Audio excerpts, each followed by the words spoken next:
Hello and welcome. इस lecture में हम पढ़ेंगे सेंट्रली स्पॉन्सर्ड स्कीम्स के जो कोर स्कीम्स हैं उनके बारे में। कोर स्कीम्स में देखिए, सबसे पहले हैं आपके सामने, देख लीजिए, ग्रीन रेवोल्यूशन, कृषोन्नति योजना।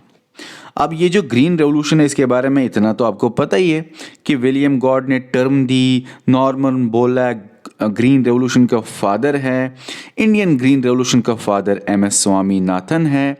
ये सारी चीज़ें आपको पता है। चलिए, तो ग्रीन रेवोल्यूशन जो कृषोन्नति योजना है, इसको गवर्नमेंट ऑफ इंडिया ने कब इंट्रोड्यूस किया? 2005 को इंट्रोड्यूस किया। लेकिन याद रखना, 2005 में तो इंट्रोड्यूस हो गया, लेकिन अप्रूव हुआ 2017 को।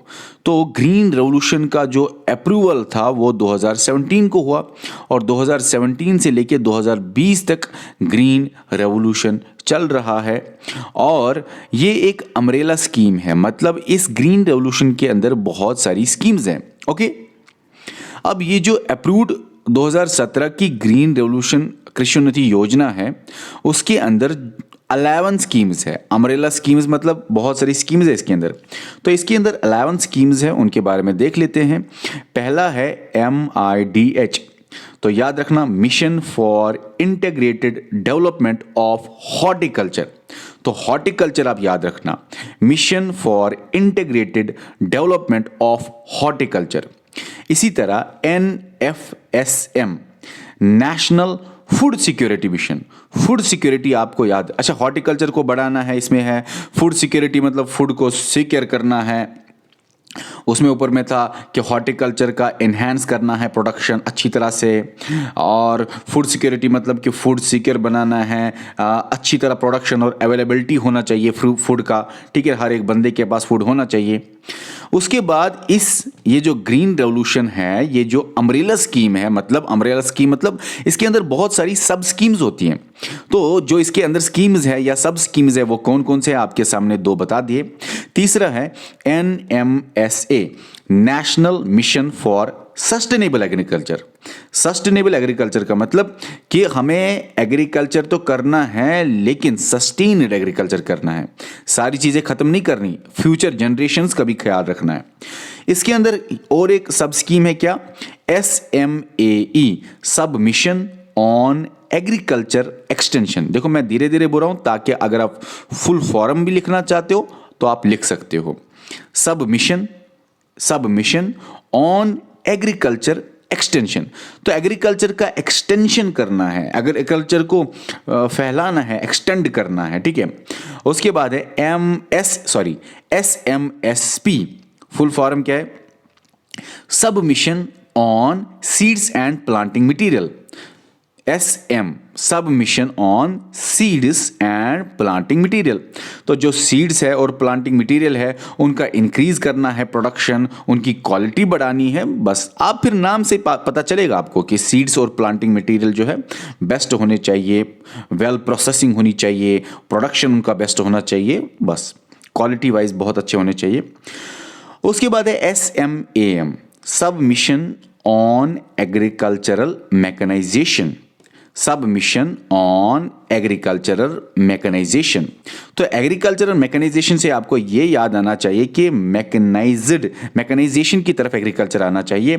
थोड़ा सा हाई टेक्नोलॉजीज जो हैं वो इस्तेमाल होने चाहिए। जो जहाँ पे फार्म पावर, मतलब जहाँ पे ह्यूमन पावर कम है, वहाँ पे मशीन्स का इस्तेमाल करना चाहिए।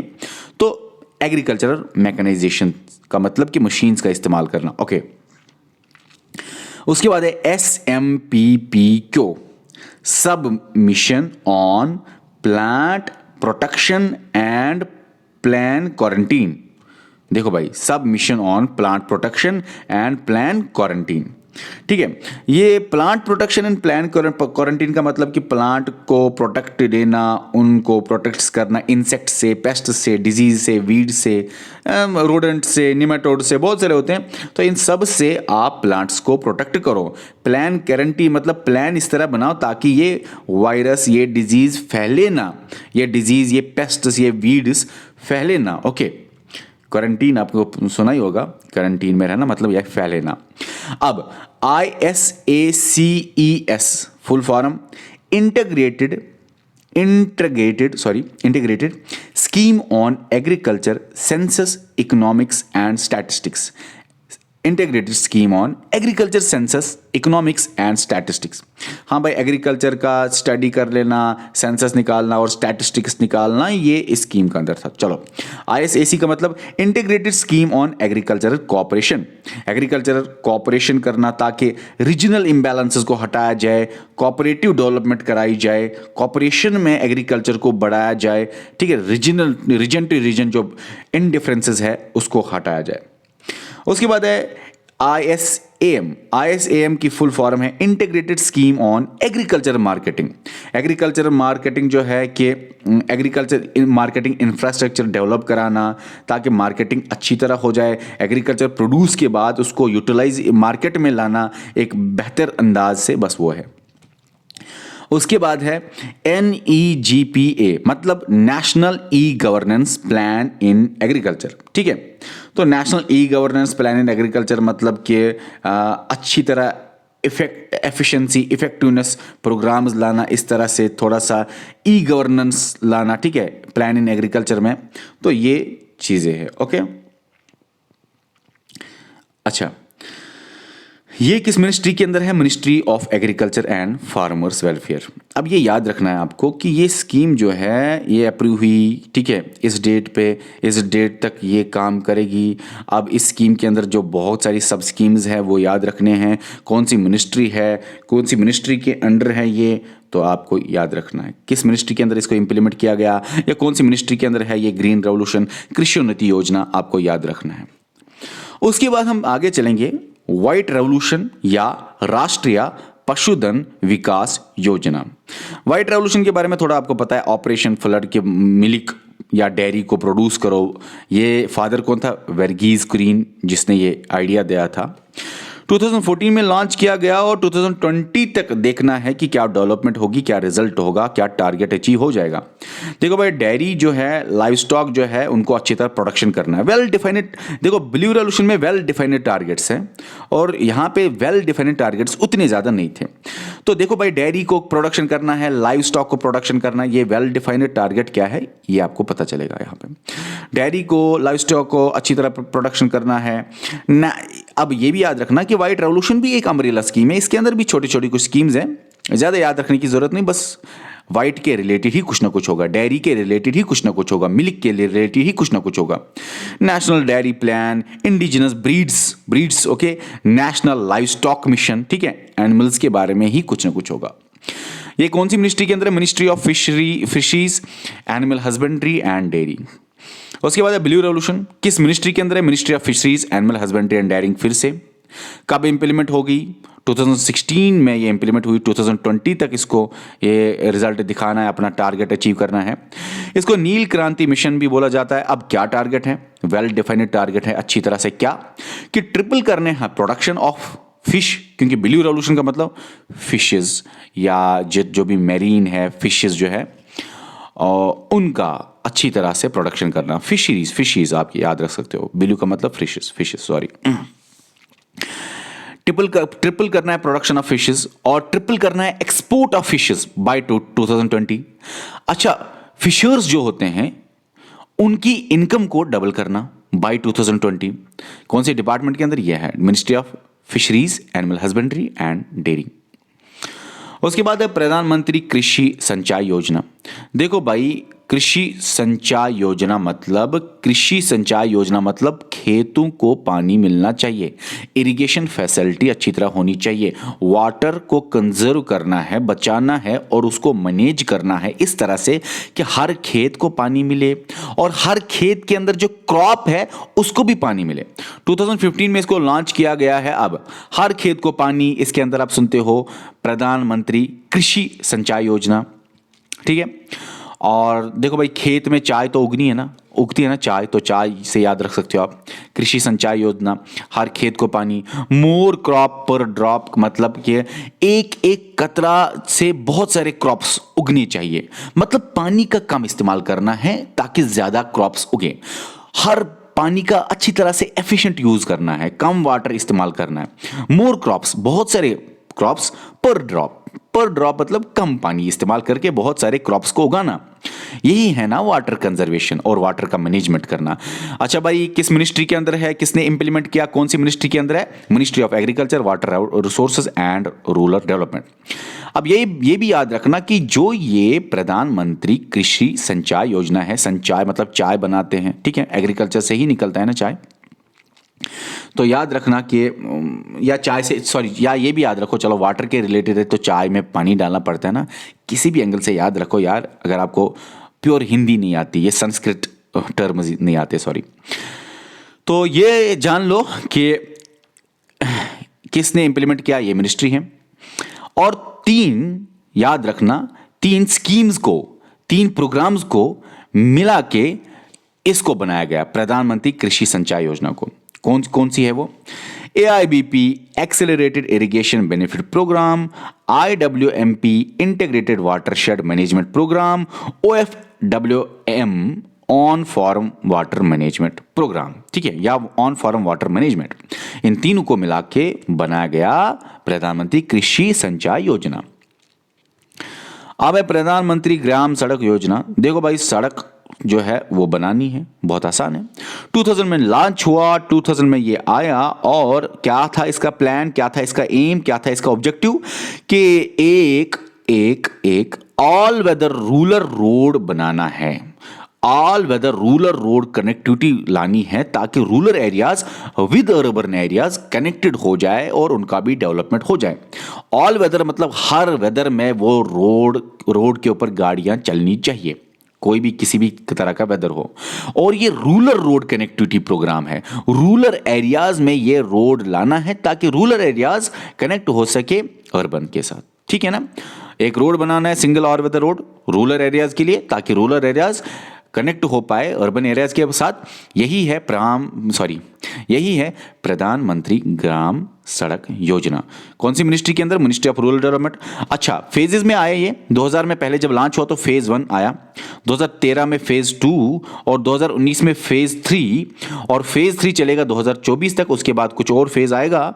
तो फेजेस का मतलब क्या, कि ज्यादा से ज्यादा बड़ा रोड बनाना, और रोड में फैसिलिटीज, रोड बनाना लंबा सा, फैसिलिटीज, नए रोड बनाना, ताकि ज्यादा से ज्यादा रूरल एरियाज को कवर किया जाए और रोड बड़ा बन जाए और ज्यादा रूरल एरियाज तक पहुंचा जाए सके रोड। ये विजन ऑफ महात्मा गांधी भी बोला जाता था, कि वो बोल रहा था कि रूरल एरियाज को अर्बन के साथ कनेक्ट करो, रूरल कनेक्टिविटी बहुत इंपॉर्टेंट है रूरल एरियाज को ग्रो कराने के लिए।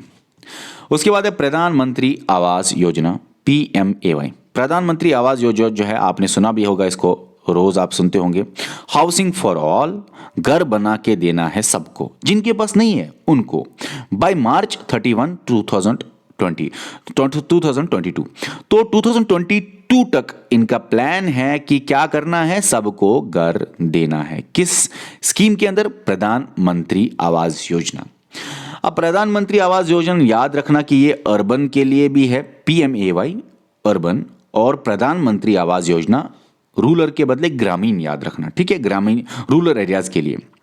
और प्रधानमंत्री आवास योजना जो अर्बन है और प्रधानमंत्री आवास योजना जो ग्रामीण है, दोनों में क्या बनाने हैं? पक्का हाउसेस बनाने हैं, पक्का हाउसेस बनाने हैं, और हस्बैंड वाइफ होनी चाहिए, और उनका अनमैरिड चिल्ड्रन होना चाहिए, और गरीब होने चाहिए, और घर नहीं होना चाहिए, और किसी स्कीम के अंदर वो फायदा नहीं लेने चाहिए, उनको देंगे बना के घर, ठीक है। देखो आपको समझ में आएगा। ये जो अर्बन वाला है किस मिनिस्ट्री के अंदर है? Ministry of housing and urban affairs. ये जो ग्रामीण वाला है, रूरल है, तो मिनिस्ट्री ऑफ रूरल डेवलपमेंट।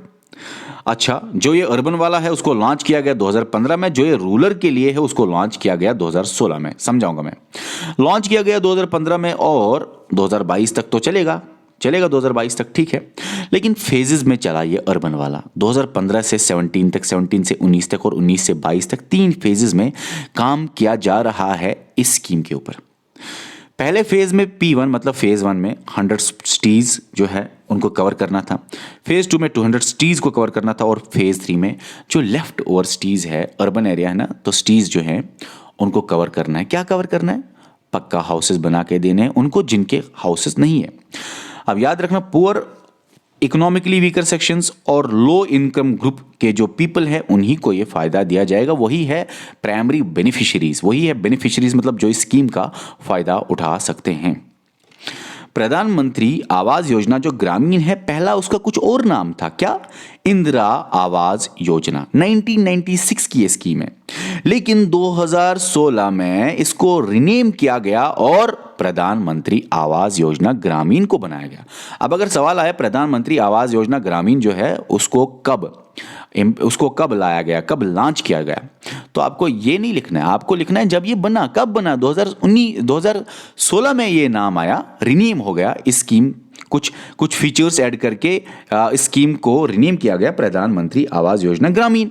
तो 2016 में ही इसको लॉन्च किया गया, इसको 2015 में लॉन्च किया गया, 2022 तक टारगेट है, इसका भी 2022 तक टारगेट है, क्योंकि घर बना के देना है सबको। अब यहां पे बीपीएल तो होगा, एससी एसटी विडोज माइनॉरिटीज और भी बेनिफिशियरीज फायदा उठा सकते हैं। नेशनल रूरल ड्रिंकिंग वाटर, पानी सबको मिलना चाहिए, चाहे वो गरीब हो, मतलब गरीबों को पानी मिलना चाहिए। खासकर जो स्कीम्स होते हैं जो गरीबों के ही लिए होते हैं, बेनिफिशियरीज बीपीएल ही होते हैं। बीपीएल के साथ economically weaker section, low income group, SC ST minorities, widows, ठीक है। अब नेशनल रूरल ड्रिंकिंग वाटर जो है ये आप याद रखना, इसको NRDW तो बोलते ही हैं, लेकिन NRDWP भी आप कभी कभी देखोगे। National rural drinking water, P का मतलब प्रोग्राम।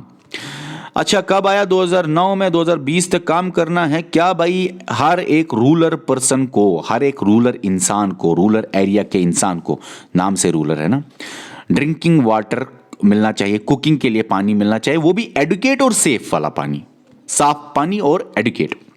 और ministry of drinking water and sanitation के लिए, देखो भाई मिनिस्ट्री कौन सी मिनिस्ट्री है, बहुत इंपॉर्टेंट है ये। मेरे हिसाब से आपको सवाल आएगा किस मिनिस्ट्री के अंदर है, तो याद रखना मिनिस्ट्रीज याद रखना, लॉन्च डेट याद रखना, कब लॉन्च हुआ डेट, और क्या ऑब्जेक्टिव है। ऑब्जेक्टिव आपको लाइन से ही पता चलेगा। नेशनल रूरल ड्रिंकिंग वाटर मतलब रूरल एरियाज को, ऑब्जेक्टिव आपको लाइन से ही पता चल जाएगा, ठीक है। ऑब्जेक्टिव लाइन से ही हमेशा पता चलता है, क्योंकि ये IAS नहीं है कि हम एक एक स्कीम को खोल खोल के पढ़े, एक एक स्कीम को एक एक लेक्चर में पढ़े। तो जो SSB है डायरेक्ट सवाल पूछेगा ऑब्जेक्टिव से, या कब इंप्लीमेंट हुई ये स्कीम जो है, कब लॉन्च हुई, या कौन सी मिनिस्ट्री के अंदर आते हैं, बस ये होगा। और कुछ एक दो पॉइंट खास जो कि मैंने आपको साथ साथ बता दिए। Ministry of drinking water and sanitation के अंदर तो सस्टेनेबल पाइप्ड वाटर सप्लाई सारे रूरल एरियाज को देने हैं, पाइपें बिछानी हैं, साफ पानी देना है पाइपों के जरिए, ये था इसका मेन एम। स्वच्छ भारत मिशन जो है SBM, क्लीन इंडिया मिशन भी इसको बोलते हैं। देखो भाई, महात्मा गांधी के बर्थ एनिवर्सरी में इसको लॉन्च किया गया 2 अक्टूबर 2014 को। 2 अक्टूबर, ओके, 2 अक्टूबर याद रखना, और 2014। अब इसका एम क्या था? स्वच्छ भारत मिशन का ऑब्जेक्टिव क्या था? मेन ऑब्जेक्टिव क्लीन इंडिया बनाना और ओपन, ODF मतलब ओपन डेफिकेशन फ्री इंडिया को बनाना, ठीक है, मतलब टॉयलेट्स बनाना, ठीक है, ये आपको समझ में आता होगा।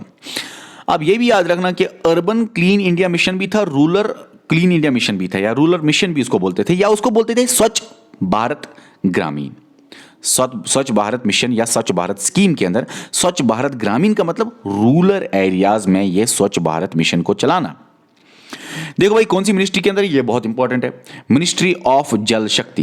मिनिस्ट्री ऑफ जल शक्ति जो है वो बनी 2 मिनिस्ट्रीज को मर्ज करके। कौन कौन सी? मर्ज करके 2 मिनिस्ट्रीज को। कौन कौन सी? Ministry of drinking water and sanitation, ministry of water resources, river development and Ganga rejuvenation. अब इन 2 मिनिस्ट्रीज को मिला के बनी मिनिस्ट्री ऑफ जल शक्ति।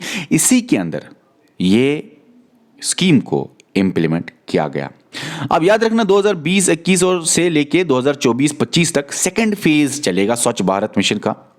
स्वच्छ भारत मिशन का जो सेकंड फेज चलेगा उसमें क्या है? ओपन डेफिकेशन फी तो बनानी है कि टॉयलेट्स बना के देना है, कोई भी टॉयलेट के बगैर ना रहे, ठीक है, खुले में ना जाए।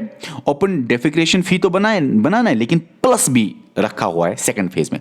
प्लस का मतलब ज्यादा ही अच्छी तरह एफिशिएंटली काम किया जाए, और कुछ तो रहे हैं लेकिन किसी को भी ना रखा जाए without toilet. No one left without toilet, हर एक को टॉयलेट दिया जाए ताकि ओपन में डेफिकेशन ना हो, टॉयलेट में ही जाके वो डेफिकेशन करे। अब इसमें प्लस में ग्रे वाटर मैनेजमेंट का भी जिक्र आया है। ग्रे वाटर मैनेजमेंट का मतलब कि जो ये डेफिकेशन का पानी है उसके बगैर जो बाकी वेस्ट पानी है, जो ये डेफिकेशन, ओपन फ्री डेफिकेशन के बगैर जो बाकी वेस्ट पानी है उसको भी मैनेज किया जाए, और उसको मैनेज करने के लिए इस स्कीम को कन्वर्ज किया गया नरेगा के साथ, ताकि एफिशिएंटली काम चले।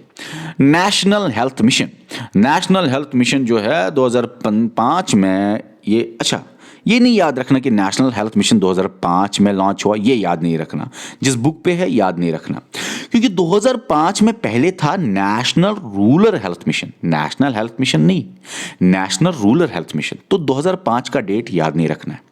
नेशनल रूरल हेल्थ मिशन को रीनेम किया गया एज नेशनल हेल्थ मिशन, और नेशनल हेल्थ मिशन बना कब रीनेम किया गया, कब बना, 2013 को। इसलिए नेशनल हेल्थ मिशन 2013 को ही लॉन्च हुआ। हाँ, नेशनल रूरल हेल्थ मिशन कब लॉन्च हुआ, 2005 को। अब नेशनल रूरल हेल्थ मिशन का नाम चेंज किया गया इनटू नेशनल हेल्थ मिशन। क्यों? क्योंकि नेशनल हेल्थ मिशन के अंदर और एक भी आया, क्या नेशनल हेल्थ मिशन की कब नाम चेंज किया गया, 2013 में। 2013 में ऐसा क्या हुआ कि 2013 में ये भी आया, दो पार्ट्स हो गए नेशनल हेल्थ मिशन के अंदर। एक है नेशनल रूरल हेल्थ मिशन जो यहां पे था, और दूसरा बनाया गया 2013 में अलग एक wing national urban health mission. तो याद रखना 2013 में नेशनल हेल्थ मिशन लॉन्च हुआ, और 2013 में जो नेशनल हेल्थ मिशन लॉन्च हुआ उसके अंदर नेशनल रूरल हेल्थ मिशन और नेशनल अर्बन हेल्थ मिशन आता था। रूरल वैसे पहले ही बना था, अर्बन 2013 को ही बना। अब क्या है, यूनिवर्सल पानी मतलब हेल्थ यूनिवर्सल, हर एक को अच्छी health facilities, health services provide करना, इक्विटेबल हेल्थ सर्विसेज प्रोवाइड करना, अफोर्डेबल कॉस्ट्स पे हेल्थ सर्विसेज प्रोवाइड करना, क्वालिटी हेल्थ सर्विसेज प्रोवाइड करना, रेस्पॉन्सिबिलिटी के साथ उठा के रेस्पॉन्सिव हेल्थ सर्विसेज प्रोवाइड करना। ये नहीं कि बस बता दिया तो रिस्पॉन्स नहीं देना। तो याद रखना कि कौन सी मिनिस्ट्री के अंदर आता है, ministry of health and family welfare. अब याद रखना national health protection scheme NHPS या आयुष्मान भारत NHPS, या इसको बोलते हैं प्रधानमंत्री जन आरोग्य अभियान। अब यहां तक तो ठीक है, नाम अलग अलग याद रखना, आ सकता है डायरेक्ट सवाल। 2018 में ये आया, ये क्या था ये नाम, ये जो आपने देखा कि national health protection scheme Ayushman Bharat, ये एक हेल्थ इंश्योरेंस स्कीम है जिसमें गरीबों को जो है उनको क्या मिलेगा, free coverage of up to 5 lakh per family per year. 5 lakh तक हेल्थ इंश्योरेंस स्कीम मिलेगी फ्री में गरीबों को पर फैमिली पर ईयर, और उसमें अगर कोई बीमार पड़ता है तो प्री हॉस्पिटलाइजेशन और पोस्ट हॉस्पिटलाइजेशन का खर्चा उठाएगा गवर्नमेंट, चाहे उसको प्राइवेट में फिर इलाज किया जाए या गवर्नमेंट हॉस्पिटल में फिर इलाज किया जाए, तो ये गवर्नमेंट खर्चा उठाएगा कितना, 5 लाख तक पर फैमिली पर ईयर। ठीक है, हेल्थ इंश्योरेंस स्कीम। अब ये याद रखना दुनिया में largest government funded health care programme है ये दुनिया में। अब इसमें जो बेनिफिशियरीज है क्या होंगे, वो तो पोर ही होंगे, BPL वाले, रूरल एरियाज के, SC ST और एक्स्ट्रा। ठीक है, ये प्राइमरी बेनिफिशियरीज हैं। तो कौन सी मिनिस्ट्री के अंदर आता है, ministry of health and family welfare के अंडर ये स्कीम को इंप्लीमेंट किया गया। ये थे 10, इसके बाद है और छोटे छोटे, और एक लेक्चर में आने वाले ये खत्म हो जाएगा, जल्दी आएगा वो लेक्चर।